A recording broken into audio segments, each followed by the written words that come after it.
Welcome back, focused learners, to another explainer. Today we're diving straight into Crysticism, Christocode 932.2, and looking specifically at chapters 3 through 5. We're going to explore the hidden costs of our daily scrolling habits and how the media we consume every single day is actively shaping our spiritual energy.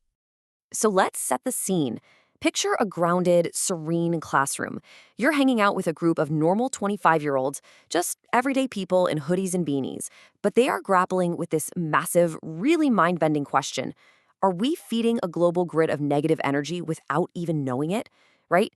Suddenly, that late-night movie binge you did yesterday doesn't look quite so innocent. It brings up the idea that our seemingly private media choices might actually be hooking us into something way larger, and honestly, way heavier than we even realize. Okay, let's dive into Evan's theory from chapter 3 to really understand what's going on here. He introduces this concept of thought forms, which collectively build what he calls the grid. The theory goes like this. When millions of people watch a blockbuster movie that's packed with heavy, intense, or violent imagery, they aren't just sitting there passively absorbing it. No, their minds and their emotions are actively generating thought forms based on those very scenes. And when you have millions of people doing this at the exact same time, all those energetic forms pool together. They weave this invisible, massive web over society. It's kind of like a giant negative Wi-Fi network that we all unwittingly connect to and actually strengthen every single time we tune into destructive narratives. Now, the text makes a really interesting point here.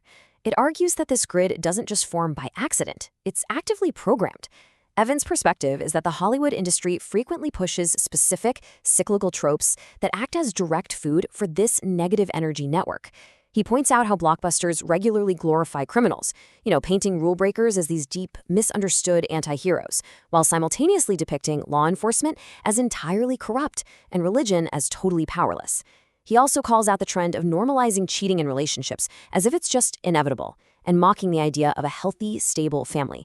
The source text neutrally presents all of this not just as some harmless entertainment trend, but as a really systematic way of rewriting society's moral expectations. And this brings us to a really fascinating debate within the study group between Evan and his friend Abby. Abby takes the stance that, hey, human beings are just inherently flawed, right? So if media reflects that brokenness, it's just holding up a mirror to our true nature. But Evan comes back with an absolutely powerful counterargument. He says, calling broken normal teaches everyone to expect more broken. And that right there is the crux of it. Evan argues that by accepting societal decay and relational failure as the gold standard in our stories, we're actually planting the seeds for more of it to grow. We're literally training ourselves and the grid to expect failure. Later in chapter 4, this conversation moves outside. Imagine the group sitting on some metal bleachers under this incredibly vibrant, serene sunset. The atmosphere is totally grounded. And Evan asks this deeply provocative question. Where are the movies about a golden age? Where are the missing visions? He's pointing out this glaring void in our culture. We are absolutely saturated with content showing us exactly how the world ends, but we have almost zero narratives showing us a future of actual graduated world harmony. It really begs the question, if our imaginations are what build the future, what on earth happens when we're only taught to imagine disaster? And this brilliantly illustrates the stark contrast Evan is talking about. On one hand, you have your standard Hollywood blockbuster. It's heavily focused on dystopias, mind control, disaster porn, and normalized corruption. That is the daily programming fed to the masses. But on the other side, you have the movies not shown. These are the unmade stories. Stories that focus on a golden age, true world peace, and wise leadership where people actually run things well. The text argues that by focusing almost exclusively on the dark stuff, we're actually robbing ourselves of the visionary seeds of hope we need to build something better. Of course, another friend in the group, Rev, pushes back a bit. He argues that experiencing the full range of human emotions, even the really dark ones we see on screen, is a natural right, a way for us to learn. But Evan counters this by introducing a crucial concept, discernment. He says, you don't need to jump off a cliff to know gravity works. It's a great analogy. He's saying that a wise soul uses intuition. We don't have to personally experience every single toxic thing or mentally simulate every horrifying scene on a screen just to understand that those things are damaging. We can learn through discernment without actually subjecting our own energetic state to the trauma. So what does this discernment look like in practice? Well, it forms the core curriculum of what the text calls soul school. It lays out these very specific, grounded lessons for navigating our noisy world. First, it advises skipping physical toxins like alcohol and weed, arguing that they fog the mind and literally burn holes in your spiritual shield. Second, it teaches that not every thought in your head actually belongs to you. Media can easily plant scripts in your mind. Third, it stresses that reality and truth exist, whether you agree with them or not. And finally, Soul School is all about actively building clear communication with higher inspiration and recognizing the daily battle against those lower negative whispers. You know, the ones that sound exactly like a toxic comment section at 2 a.m. Now, to fully grasp why these 25-year-olds are taking Soul School so seriously, we need to understand what exactly they are trying to protect. The text introduces the idea of the auric force field. Imagine a bright, glowing, totally serene shield of spiritual light wrapped right around a person. For them, this isn't just some abstract woo-woo idea. It is a vital protective barrier. The philosophy states that this beautifully clear force field can actually be stained by soaking in intense negative media, or it can be pierced and weakened by physical substances.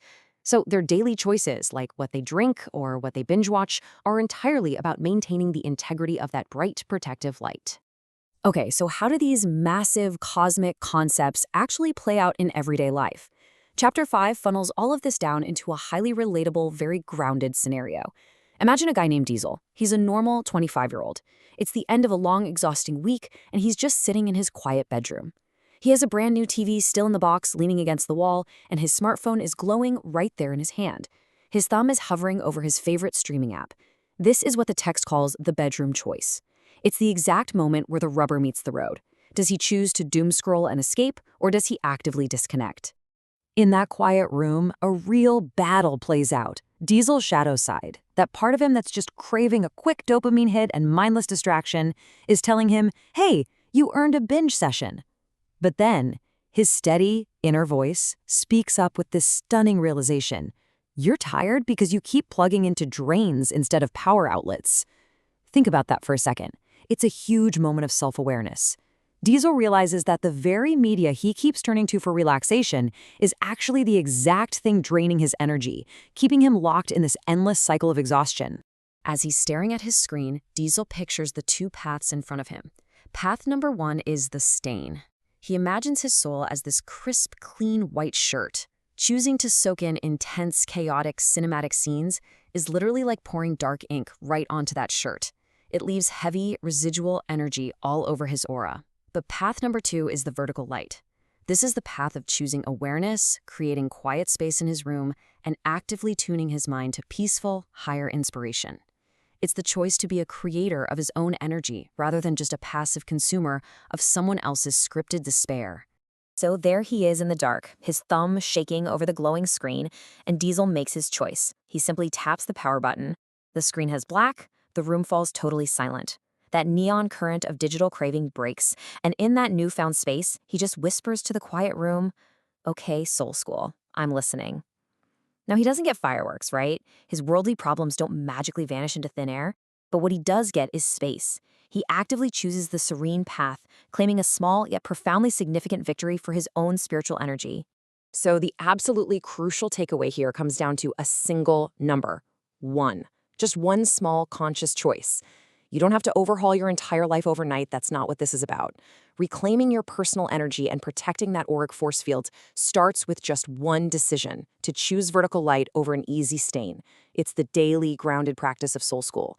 It's about recognizing the immense, transformative power held in the quiet moments of our everyday routines.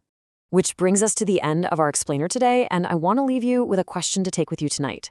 As you sit in your own room at the end of a long week with your phone in your hand, will your next small late-night choice train your soul's superpowers, or will it stain them? Remember, the grid is always waiting, but the power button is entirely yours to push. Thank you so much for joining me for this explainer, Focus Learners. Keep building your awareness, and I'll see you next time.